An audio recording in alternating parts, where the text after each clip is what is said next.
அஸ்ஸலாமு அலைக்கும் வரஹ்மத்துல்லாஹி வபரகாத்துஹு. அல்ஹம்துலில்லாஹி ரப்பில் ஆலமீன். வஸ்ஸலாத்து வஸ்ஸலாமு அலா சய்யிதினா முஹம்மதின் வ அலா ஆலிஹி வ ஸஹ்பிஹி அஜ்மஈன். வமா தௌஃபீகி இல்லா பில்லாஹ். லா ஹவ்ல வலா குவத இல்லா பில்லாஹில் அலிய்யில் அலீம். சுப்ஹானக லா இல்ம லனா இல்லா மா அல்லம்தனா இன்னகல் அன்தல் அலீமுல் ஹக்கீம். புனிதமிக்க இந்த ஜும்மாவிற்கு நம்மை எல்லாம் பங்கெடுக்க செய்து அல்லாஹ்வும் அல்லாஹ்வுடைய தூதரும் காட்டி தந்த அடிப்படையிலே இந்த ஜும்மா தொழுகையை அமைத்துக் கொள்வதற்காக நமக்கெல்லாம் வாய்ப்பளித்த எல்லாம் வல்ல ஏக இறைவனை போற்றி புகழ்ந்தவனாக எனதுரையை துவங்குகின்றேன். இந்த இஸ்லாமிய சன்மார்க்கம் 1400 ஆண்டு பாரம்பரிய மார்க்கம் என்று அனைவராலும் ஒப்புக்கொள்ளப்பட்ட ஒரு மார்க்கமாக திகழ்கின்றது. அப்படிப்பட்ட இந்த இஸ்லாமிய சன்மார்க்கத்திலே அல்லாஹ்வும் அல்லாஹ்வுடைய தூதரும் காட்டி தந்த அடிப்படையை மட்டும் பின்பற்ற வேண்டிய இந்த இஸ்லாமிய சன்மார்க்கத்திலே படைத்த ரப்புல் ஆலமீன் என்ன சொன்னாலும் சரி, அல்லாஹ்வால் அங்கீகரிக்கப்பட்ட நம் உயிரினும் மேலான கண்மணி நாயகம் ஸல்லல்லாஹு அலைஹி வஸல்லம் அவர்கள் என்ன சொன்னாலும் சரி, நாங்கள் எங்களுக்கென்று ஒரு கொள்கையை வகுத்து வைத்துக்கொண்டு அந்த கொள்கைக்குள்ளே அல்லாஹ்வுடைய வேதமாகிய மாமறை குர்ஆனையும் அல்லாஹ்வால் அங்கீகரிக்கப்பட்ட நம் உயிரினும் மேலான கண்மணி நாயகம் ஸல்லல்லாஹு அலைஹி வஸல்லம் அவர்களின் பொன்மொழிகளையும் வளைக்கக்கூடியவர்களாக இன்றைக்கும் இந்த சமுதாயத்திலே உலாவரக்கூடிய காட்சிகளை நாம் காண்கின்றோம். கடந்த பல வாரங்களாக அல்லாஹ்வும் அல்லாஹ்வுடைய தூதரும் காட்டித்தராத எந்த ஒரு புதிய வழிமுறைகளையும் நாம் பின்பற்றக்கூடாது என்கின்ற அடிப்படையிலே பல தலைப்புகளில் நம்ம என்ன செய்கிறோம், அல்லாஹ்வுடைய மார்க்கத்தை நம்ம எடுத்து சொல்லிட்டு வர்றோம். அதை கடந்து செல்லலாம் என்று பார்த்தால் கூட இன்றைக்கு இருக்கக்கூடிய பேர்வழிகளான சில பேர் நாங்களும் இஸ்லாமியர்கள், நாங்களும் மார்க்கமறிந்த மேதைகள் என்று தங்களை அடையாளப்படுத்திக் கொள்ளக்கூடிய சில பேர் என்ன பண்றாங்க, எதை அல்லாஹு தஆலா வெறுப்பானோ, யார் மீது அதிகமான கோப பார்வையை அள்ளி வீசுவானோ அப்படிப்பட்ட ஒரு மாபாதக ஒரு பாவ செயலை இன்றைக்கு சர்வ சாதாரணமாக இன்றைக்கு மார்க்கத்திற்கு கொண்டு பூத்தக்கூடிய காட்சியை, ஒருவர் சொல்லாத ஒரு கருத்தை ஒருவர் சொன்னதாக இன்றைக்கு நூதனமாக இன்றைக்கு செய்யக்கூடிய ஒரு அவல நிலையை நம்ம பார்க்கிறோம். ஒரு மனிதன் சொல்லக்கூடிய ஒரு கொள்கை என்பது குர்ஆனுக்கோ ஹதீஸுக்கோ இந்த சட்டத்திற்கு முரணாக இருக்கும் என்று சொன்னால், இந்த மார்க்கத்திற்கு முரணான ஒரு காரியத்தை ஒரு மனிதன் செய்வான் என்று சொன்னால், அவன் எந்த அடிப்படையில் மார்க்கத்திற்கு முரணாக அவன் பேசியிருக்கிறான், இந்த அடிப்படையில் அல்லாஹ்வுடைய தூதர் சொன்னதன் இந்த ஹதீஸுகளுக்கு முரணாக இந்த கருத்து இந்த நபர் சொல்லக்கூடியதிலிருந்து நமக்கு விளங்குது என்று சொல்ல வேண்டும். ஆனால் ஒரு மனிதன் நல்ல பெயரை பெற்றுவிட்டார் என்ற காரணத்தினால் அவர் சிறந்த முறையில் ஒவ்வொரு விஷயங்களையும் ஆய்வு செய்கின்றார் என்கின்ற காரணத்தினால், அல்லது ஒருவேளை மனிதன் என்ற முறையில் அவர் செய்த ஆய்வில் ஏதாவது பிழை இருக்கும் என்று சொன்னால், அந்த ஆய்வில் செய்யக்கூடிய அந்த பிழையை பகிரங்கமாக ஒரு மனிதன் ஒப்புக்கொள்கின்றார் என்று சொன்னால், இவனை விட அல்லாஹ்விற்கு பிடித்தமான ஒரு நபர் யாருமே இருக்க முடியாது. அப்ப தான் செய்த தனக்கென்று ஒரு அந்தஸ்தை ஏற்படுத்தி கொண்ட ஒரு மனிதன், சிறந்த ஆய்வாளர் என்ற பெயரை பெற்ற ஒரு மனிதன், அப்ப ஆய்வு செய்யக்கூடிய விஷயங்களில் சில தவறுகள் ஏற்படும் போது இது நான் தவறா சொல்லிட்டேன்னு சொல்லக்கூடிய இந்த தன்மை என்பது சர்வ சாதாரணமாக நம்ம இடத்துல வந்துராது. அப்படி வர வேண்டும் என்று சொன்னால் முழுக்க முழுக்க அல்லாஹ்வையும் அல்லாஹ்வுடைய தூதரையும் உயிரை விட மேலாக மதிக்க வேண்டும் என்று அல்லாஹ் தஆலா திருமறை குர்ஆனில் சொல்லி காட்டுறானே. அப்படிப்பட்ட பண்பில் இந்த மனிதன் இருந்தால் மட்டும்தான் இப்படிப்பட்ட ஒரு விஷயத்தை சொல்ல முடியும். அப்படி எத்தனையோ விஷயங்களை ஏகத்துவ பிரச்சாரம் செய்யக்கூடிய தருணத்திலே ஒரு விஷயத்தை ஆம் என்று சொல்லிவிட்டு பின்பு இல்லை என்று சொன்ன விஷயங்கள் எல்லாம் இருக்கத்தான் செய்கின்றது. இதை பின்பற்றி எத்தனையோ பேர் வந்திருப்பாங்க, அதெல்லாம் ரைட்டு, அதெல்லாம் நம்ம மறுக்கல. ஆனால் அல்லாஹ்வுடைய மார்க்கத்தை நாம் நேரான வழியிலே இது சத்தியம் என்கின்ற அடிப்படையில் இது சத்தியம் தான் சொல்லிட்டு நம்முடைய அறிவுக்கு எட்டக்கூடிய விதத்திலே ஒரு கருத்தை நம்ம எடுத்து வைக்கிறோம். ஒரு கருத்தை ஒரு மனிதன் எடுத்து வச்சுட்டாங்கிறதுனால அவனை அப்படியே பின்பற்றி கொண்டு போக வேண்டும் என்பது கிடையாது. ஆனால் இந்த சமீப காலத்திலே கடந்த காலங்களில் நம்ம பார்த்தோம் சொன்னா அவரை போல ஒரு சிறந்த ஆய்வாளர் கிடையாது என்று சொல்லிவிட்டு கண்ணை மூடிக்கொண்டு அவரை பின்பற்றக்கூடியவர்களும் இருந்தார்கள். நான் யாரை பற்றி சொல்றேங்கிறது ஏகத்துவ கொள்கையிலே பயணிக்கக்கூடிய ஒவ்வொருவருக்கும் தெரியும். ஆனால் அவர் நீங்கள் என்னை பின்பற்றுங்கள் சொல்லவே கிடையாது. நான் அல்லாஹ்வுடைய மார்க்கத்தை எடுத்து சொல்றேன், இதற்கான ஆதாரத்தை எடுத்து வைக்கிறாரு. இது சரியா தவறா என்பதை நாம் தான் சரியாக முறையாக உணர்ந்து நாம் பின்பற்ற வேண்டும். ஆனா இதில் கோட்டை விட்டுவிட்டு கடைசி என்ன சொல்லுவோம், அப்ப இதெல்லாம் நம்ம மார்க்கத்திற்கு முரணான ஒரு கருத்துக்களை கொண்டு புகுத்திட்டாங்க என்றெல்லாம் சொல்லக்கூடிய காட்சிகளை இந்த சமுதாயத்தில் நம்ம பார்க்கிறோம். சரி, இது ஒரு பக்கம், இது ஒரு புறம் இருக்கட்டும். இப்ப அந்த அடிப்படையில் நாம் கடந்த பல வருடங்களாக நம்ம சொல்லி வரக்கூடிய இந்த ஏகத்துவ கொள்கையிலே பயணிக்கக்கூடிய நாம் சொல்லக்கூடிய இன்னொரு விஷயம் என்ன, இந்த கூட்டுதுவா என்று தொழுகைக்கு இமாம் சலாம் கொடுத்ததற்கு பிறகு கூட்டாக துவா ஓதுறாங்க. அதுக்கு என்னன்னே தெரியாம ஆமீன் சொல்றாங்களே, தெரிந்து சொன்னாலும் சரி தெரியாமல் சொன்னாலும் சரி, இமாம் அந்த இடத்திலிருந்து அவர் துவா கேட்கும் போது இதற்கு ஆமீன் சொல்லக்கூடிய இந்த பழக்க வழக்கம் என்பது அல்லாஹ்வுடைய ரசூல் காட்டி தராத ஒரு புதிய வழிமுறை. இதை நாம் செய்யக்கூடாது. ஏனென்று சொன்னால் அல்லாஹ்வுடைய தூதர் ஸல்லல்லாஹு அலைஹி வஸல்லம் அவர்கள் எந்த சூழ்நிலையிலுமே இப்படி துவா கேட்டு அதற்கு சஹாபாக்கள் ஆமீன் சொன்னதாக எந்த செய்தியுமே கிடையாது என்கின்ற காரணத்தினால், வலுவான காரணத்தினால் நம்ம என்ன செய்யறோம், நாம் மறுக்கக்கூடியதை பார்க்கிறோம். இப்படி மறுக்கக்கூடிய நம்மை எப்படி இதுக்கு ஆதாரத்தை தேடுவதுன்னு சொல்லி ஒரு மனிதன் ஒவ்வொரு இடத்திலும் ஒவ்வொரு விதமான பேச்சுக்களை பேசியிருப்பார். இதற்கு தோதுவாக அமையக்கூடிய சில வாசக அமைப்புகளை கோர்க்கிறாங்க, ஃப்ராடுத்தனம் பண்றாங்க. மார்க்க விஷயத்தில் ஃப்ராடுத்தனம் பண்ணக்கூடியவனை போன்ற ஒரு கேடு கெட்டவன் யார்?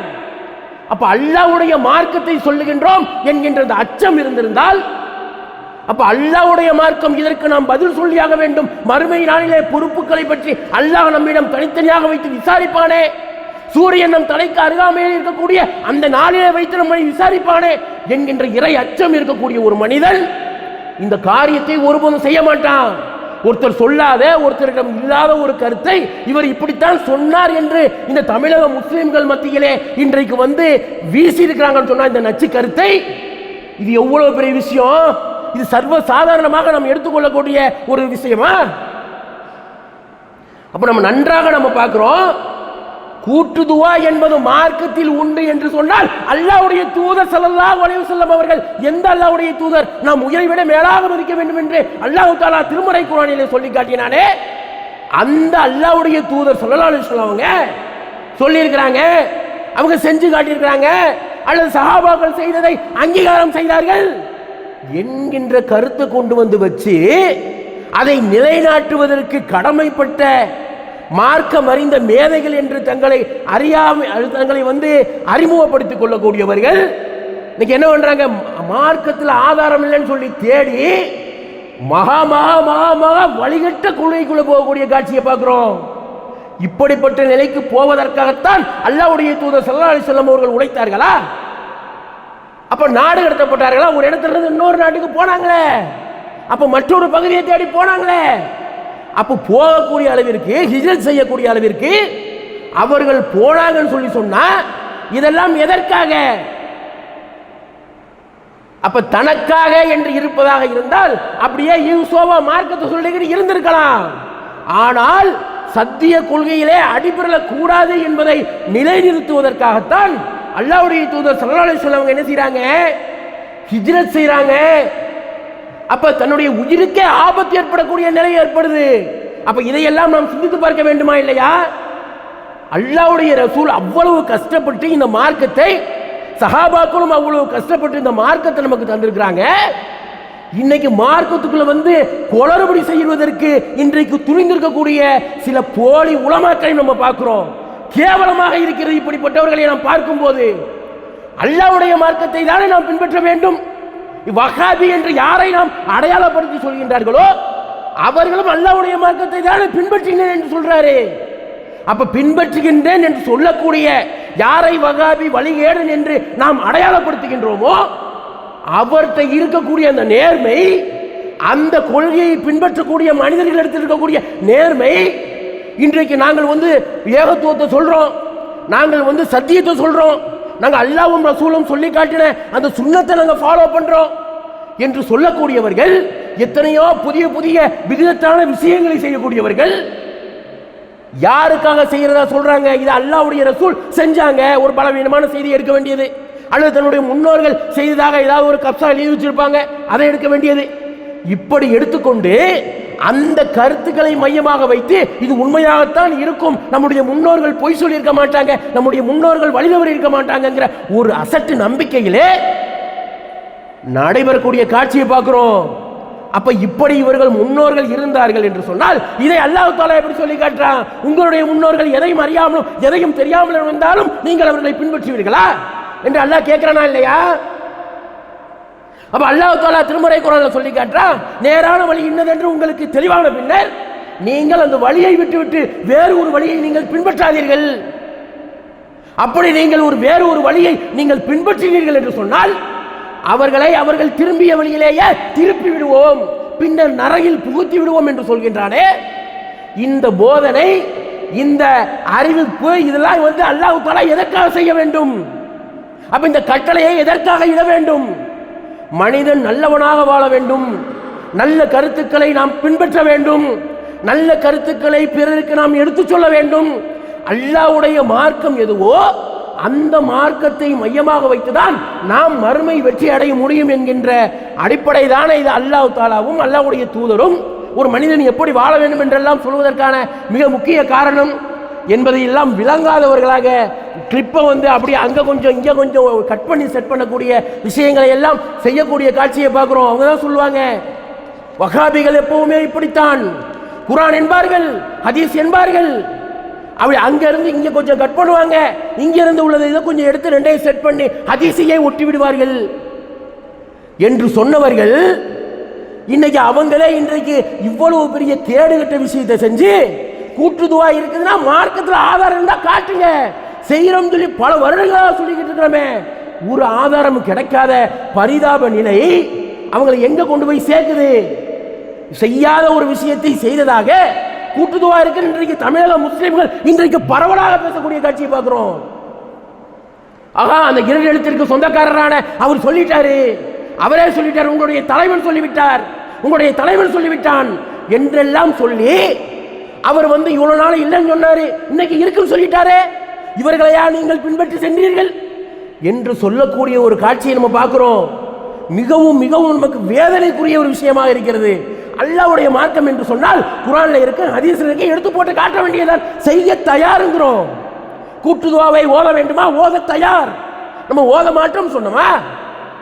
நபிகளார் சொன்னதாக ஒரு ஆதாரபூர்வமான செய்தி, அல்லது அல்லாஹ் தஆலா திருமறை குர்ஆன்ல தொழுகைக்கு பின்னால் நீங்க ஓதுங்க, துஆ செய்யுங்க, ஆமீன் கூறுங்கள் என்று சொன்னதாக ஒரு செய்தி முடிஞ்சு போச்சு. அப்ப அப்படிலாம் இல்லாம இவர்களால் ஆதாரத்தை சேகரிக்க முடியாமல் இவங்க செயல்படக்கூடிய காட்சியை நம்ம பார்க்கிறோம்.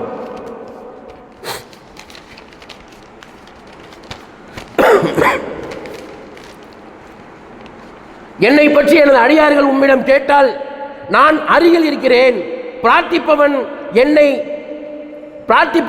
பிரார்த்திக்கும் போது பிரார்த்தனைக்கு பதிலளிக்கின்றேன், எனவே என்னிடமே பிரார்த்தனை செய்யட்டும், என்னையே நம்பட்டும், இதனால் அவர்கள் நேர்வழி பெறுவார்கள் என்று அல்லாஹ் தஆலா சொல்லி காட்டக்கூடிய காட்சியை நம்ம பார்க்கிறோம். அப்ப பிரார்த்தனை என்பது நாம் அல்லாஹ்விடம் கேட்க வேண்டும், என்கிட்ட கேட்கட்டும், நான் தர்றதுக்கு ரெடிங்கிறான் அல்லாஹ். அப்ப அதற்கான வழிமுறைகளை எடுத்துக்கொள்ளாமல் நாமெல்லாம் போய் கேட்டா தனியா நின்று கேட்டா அல்லாஹ் தஆலா ஏத்துக்கிற மாட்டான். பல பேருக்காக நம்முடைய இமாம் முன் நின்று வழி நின்று நமக்காக துவா கேட்கிறாரு, அதனால நாங்கள் எல்லாரும் சேர்ந்து துவா கேட்கிறோம், அதனால ஏற்றுக்கொள்ளப்படும் என்று இருந்தால் இதை யார் முதல்ல நமக்கு சொல்லி காட்டனே? ஒரு ஒரு ஒரு தொழுகை இருக்கின்றது என்று சொன்னால் அந்த தொழுகை வந்து இப்போ ஃபஜ்ர் தொழுகை இருக்கிறது, இந்த ஃபஜ்ர் தொழுகை 2 ரக்காய்த்தா 4 ரக்காய்த்தா என்பதை நாம் புரிந்து கொள்ள வேண்டுமானால் நம்ம யார்கிட்ட போவோம்? அல்லாஹ்வுடைய தூதரை நாம் பின்பற்றுவோம். நான் சொல்றேன், அல்லது எல்லா தௌஹீத் கொள்கையை பின்பற்றக்கூடியவர்கள் எல்லாரும் 4 ரக்காத்து தொழுவணும்னு சொல்லிட்டு ஃபஜ்ருக்கு எல்லாரும் 4 ரக்காத்து தொழுகிறாங்க. சுன்னத்து 2, ஃபர்ல் 2, ரெண்டையும் சேர்த்து ஃபர்லாக 4 ரக்காத்து தொழுகிறாங்க. இப்படி ஒருவர் தொழுவார் என்று சொன்னால் இதை ஏற்றுக்கொள்வார்களா? இதுக்கு எங்க இருக்கு ஆதாரம் கேட்பாங்க. நம்ம கேட்ட காலம் போய் அவர்கள் நம்மிடம் கேட்பார்கள், இதற்கு எங்கே வைத்திருக்கின்றீர்கள் நீங்கள் ஆதாரத்தை என்று கேட்பார்களா இல்லையா? ஏன் கேட்பாங்க? அப்படி ஒரு விஷயம் இல்லை, 2 ரக்காயத்து தான் நாம் தொழ வேண்டும். அப்ப அந்த 2 ரக்காயத்தை நம்ம லுகருக்கு தொழுவதை போன்ற அமைதியாக நம்ம தொழுகிறோம், சைலண்டாக தொழுகிறோம். இப்படி நாம் தொழுவோம் என்று சொன்னால் இதை ஏற்றுக்கொள்வார்களா? அந்த 2 ரக்காயத்தை தொழுகிறோம், அல்லாஹ்வுடைய தூதர் ஸல்லல்லாஹு அலைஹி வஸல்லம் அவர்கள் காட்டி தந்த அந்த 2 ரக்காயத்து, இந்த 2 ரக்காயத்தை நாம் தொழுகின்றோம் என்று சொன்னால், அந்த ரக்காயத்தை நாம் அமைதி காத்து தொழுகின்றோம் என்று சொன்னால், அதாவது லுகருக்கு தொழுவதை போன்று நம்ம தொழுகிறோம் சொன்னால் அதை ஏற்றுக்கொள்வார்களா? அமைதியாக நாம் தொழக்கூடாது, நாம் சப்தமிட்டு தான் தொழ வேண்டும். ஏன் தொழ வேண்டும்? அங்க யாரை கொண்டு வந்து நிப்பாட்டுவாங்க? எங்களுடைய முன்னோர்கள் அப்படித்தான் தொழுவாங்க அதனால தொழணும் சொல்லுவாங்களா? கிடையவே கிடையாது. அல்லாஹ்வுடைய தூதர் ஸல்லல்லாஹு அலைஹி வஸல்லம் அவர்கள் அப்படித்தான் காட்டி தந்திருக்கிறாங்க. தொழுகையை நாம் எப்படி தொழ வேண்டும், எந்த அடிப்படையில் நாம் தொழ வேண்டும், எத்தனை ரக்காத்துகள் தொழ வேண்டும் என்கின்ற கருத்துக்களுக்கு அல்லாஹ்வுடைய தூதரை ஏற்றுக்கொள்ளக்கூடிய நாம் இதே போன்று நாம் எல்லா விஷயங்களிலும் நாம் ஏற்றுக்கொள்ள வேண்டுமா இல்லையா? இதே போன்று ஏற்றுக்கொண்டோம் என்று சொன்னால் நமக்குள் கருத்து வேறுபாடு பிரிவினைகள் இருக்குமா? 2 பள்ளிகளாக நீ அந்த பள்ளி, நீ அந்த கொள்கை, நான் இந்த கொள்கைன்னு சொல்லி பிரிந்திருக்கக்கூடிய ஒரு சூழ்நிலை, ஒரு அவல்நிலை ஏற்படுமா? ஏற்படாதே. ஏன் ஏற்படாது? அல்லாஹ்வுடைய மார்க்கம் என்பது ஒன்று, அல்லாஹ்வுடைய மார்க்கம்ங்கிறது 2 கிடையாது. ஆனால் அல்லாஹ்வை பற்றி பிடிக்கின்றோம் என்று சொல்லக்கூடியவர்கள் தான் பல கூறுகளாக பிரிந்து கிடக்கின்றார்கள். அல்லாஹ்வுடைய தூதர் இருவிதமான கருத்துக்களை சொல்லிட்டு போகல, இருவிதமான மார்க்க விஷயங்களை சொல்லிட்டு போகல. நாம் வெற்றி பெற வேண்டும் என்று சொன்னால் நாம் நேரான வழியை பின்பற்ற வேண்டும் என்று தான் சொன்னார்கள் என்பது போன்ற விஷயங்கள் எல்லாம் உண்மையாக இருக்கும்போது இன்றைக்கு இப்படியெல்லாம் இன்றைக்கு ஒருத்தர் மேல கெட்ட பெயரை, அவப்பெயரை ஏற்படுத்த வேண்டும் என்பதற்காகவும் அல்லது ஆதாரம் கிடைக்காம எதனா கொண்டு வந்து சேர்க்கலாம் என்று சொல்வதற்காகவும் செயல்படக்கூடிய காட்சியை நம்ம பார்க்கிறோம். அல்லாஹ்வுடைய தூதர் ஸல்லல்லாஹு அலைஹி வஸல்லம் அவர்கள் அப்ப நமக்கு பலவிதமான மார்க்க விஷயங்களை நமக்கு சொல்லிட்டு போயிருக்கிறாங்க. ஒரு மனிதன் தொழுகையில் சலாம் கொடுக்குறாங்கன்னு சொன்னா இமாம் சலாம் கொடுக்கிறாரு, சலாம் கொடுத்ததோடு என்ன சொல்ல வேண்டும் என்கின்ற இந்த கருத்துக்கள் சம்பந்தமான விஷயத்தை எத்தனை பேருக்கு இவர்கள் பிரச்சாரம் செய்திருப்பார்கள்? சலாம் கொடுத்துட்டாங்க, சரி, அதுக்கப்புறம் கூட்டுதுவாவை சப்தமாக சொல்ல வேண்டும் என்று இந்த அப்பாவி இளைஞர்களையும் முஸ்லிம்களையும் முதியவர்களையும் சகோதர சகோதரிகளையும் பழக்கத்திற்கு கொண்டு வந்த இந்த உலமா பெருமக்கள் அல்லாஹ்வுடைய ரசூல் ஸல்லல்லாஹு அலைஹி வஸல்லம் அவர்கள் ஒரு ஃபர்லான தொழுகைக்கு பின்பு இமாம் சலாம் கொடுத்து விட்டார் என்று சொன்னால் அதற்கு பிறகு நாம் என்ன சொல்ல வேண்டும்? அல்லாஹ்வுடைய தூதர் எதுவெல்லாம் சொல்லி இருக்கின்றார்கள் என்கின்ற விஷயத்தை அவர்கள் சொல்லி காட்டியிருப்பார்களா? கிடையவே கிடையாது. அப்ப அல்லாஹ்வுடைய தூதர் ஸல்லல்லாஹு அலைஹி வஸல்லம் அவர்கள் அல்லாஹு அக்பர் என்று சொல்வார்கள், அல்லாஹ் மிகப்பெரியவன் என்று சொல்வார்கள். அதுக்கப்புறம் என்ன சொல்லுவாங்க? அஸ்தக்ஃபிருல்லாஹ் என்று 3 முறை குறிப்பிடுவார்கள். அல்லாஹ்விடம் நான் பாவ மன்னிப்பு கோருகிறேன். அதுக்கடுத்து அல்லாஹ்வுடைய தூதர் ஸல்லல்லாஹு அலைஹி வஸல்லம் சொல்லுவாங்க, அல்லாஹும்ம அன்தஸ் ஸலாம் வ மின்கஸ் ஸலாம் தபாரக்தல் ஜலாலி வல் இக்ராம். இறைவா, நீ சாந்தி அளிப்பவன், உன்னிடமிருந்தே சாந்தி ஏற்படுகிறது, வலிமையும் மேன்மையும் உடையவனே, நீ சுபிட்சமிக்கவன். இது முஸ்லிம்ல 1037, திருமீதியில் 276, இப்னு மாஜால 918, அகமதுல 21374 செய்தி. மேலும் சொல்லுவாங்க, லா இலாஹ இல்லல்லாஹு வஹ்தஹு லா ஷரீக லஹு லஹுல் முல்கு வ லஹுல் ஹம்து வ ஹுவ அலா குல்லி ஷைஇன் கதீர். அல்லாஹும்ம லா மானிஅ லிமா அஅதைத வலா முஅதிய லிமா மனஅத வலா யன்ஃபஉ தல் ஜத்தி மின்கல் ஜத்து. வணக்கத்திற்குரியவன் அல்லாஹ் ஒருவனை தவிர எவரும் இல்லை, அவன் தனித்தவன், அவனுக்கு நிகர் யாரும் இல்லை. ஆட்சி அதிகாரம் அவனுக்குரியது, புகழும் அவனுக்குரியது. அவன் எல்லா பொருட்களின் மீதும் ஆற்றல் உள்ளவன். இறைவா, நீ கொடுப்பதை எவரும் தடுக்க முடியாது, நீ தடுப்பதை எவரும் கொடுக்க முடியாது. எந்த செல்வந்தரின் செல்வமும் அவருக்கு உன்னிடம் பயனளிக்காது. இது புகாரிலே 844வது செய்தியாகவும் முஸ்லிமிலே 1039வது செய்தியாகவும் இடம்பெற்றுள்ளது. மேலும் அல்லாஹ்வுடைய தூதர் ஸல்லல்லாஹு அலைஹி வஸல்லம் அவர்கள் சுப்ஹானல்லாஹ் 33 தடவை, அல்ஹம்துலில்லாஹ் 33 தடவை, அல்லாஹு அக்பர் 33 தடவை, மேலும் லா இலாஹ இல்லல்லாஹு வஹ்தஹு லா ஷரீக லஹு லஹுல் முல்கு வ லஹுல் ஹம்து வ ஹுவ அலா குல்லி ஷைஇன் கதீர் என்று 100வதாக சொல்லி முடிப்பார்கள். 33 33 33 100வதாக சொல்லி முடிப்பார்கள் என்கின்ற விஷயத்தை எல்லாம் நமக்கு அல்லாஹ்வுடைய தூதர் நமக்கு காட்டி தந்திருக்கிறாங்க. இது போன்ற விஷயங்களை எத்தனை இடத்தில் இவர்கள் வந்து வலியுறுத்தியுள்ளார்கள். அப்ப அல்லாஹ்வுடைய தூதர் எதை செய்தார்களோ, மேலும் சொல்ல போனால் இந்த 33 தடவை சொல்றமே, இது சொல்லிட்டோம் சொன்னா நம்முடைய பாவங்கள் கடல் நுரையளவு இருந்தாலும் அந்த பாவங்கள், இந்த சிறு பாவங்கள் மன்னிக்கப்படும் என்று அல்லாஹ்வுடைய தூதர் சொன்னாங்க. அப்ப எவ்வளவு பெரிய, நம்ம வந்து தொழுகைக்காக நாம் வருகின்றோம் என்று சொன்னால் அதனுடைய அடிப்படை நோக்கமே என்னது? நாம் நம்முடைய பாவங்கள் மன்னிக்கப்பட வேண்டும் என்கின்ற காரணத்தினால். அப்ப அப்படிப்பட்ட பாவத்தையே அல்லாஹ் தஆலா மன்னிக்கின்றான் என்று சொன்னால் அப்படிப்பட்ட ஒரு வாய்ப்பை நமக்கு அல்லாஹ்வுடைய தூதர் காட்டி தர்றாங்க. ஆனா அதை வந்து என்ன செய்யறாங்க? அதை மறுக்கக்கூடியதை பார்க்கிறோம். அப்ப அல்லாஹ்வும் அல்லாஹ்வுடைய தூதரும் காட்டி தந்த அடிப்படையில் நாம் நம்முடைய வாழ்க்கையை அமைத்துக் கொண்டு ஈருலக வெற்றிக்காகவும் பாடுபட வேண்டும் என்று கூறி இந்த ஜும்மாவின் முதல் உரையை நிறைவு செய்கின்றேன். வாஹித் தவான் அல்ஹம்துலில்லாஹி ரப்பில் ஆலமீன். அஸ்ஸலாமு அலைக்கும் வரஹ்மத்துல்லாஹி வபரகாத்துஹு.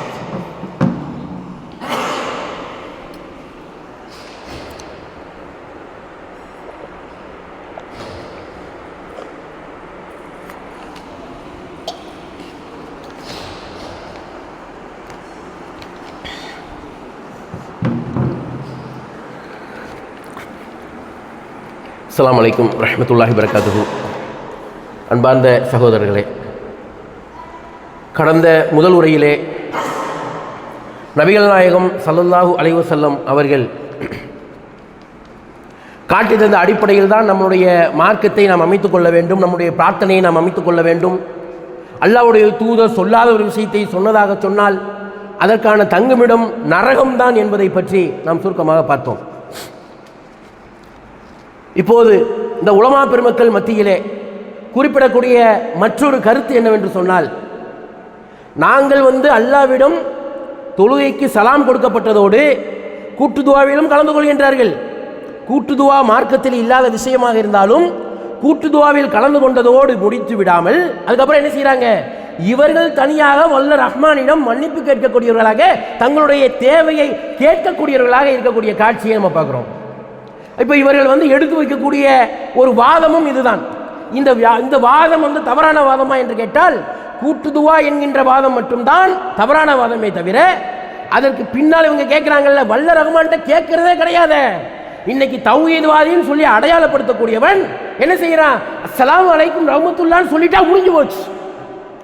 ரெண்டு பக்கம் சலாம் கொடுத்துட்டாங்களா இமாம், அவ்வளவுதான், ஆளே காணோம், பள்ளி எம்டி ஆயிருது.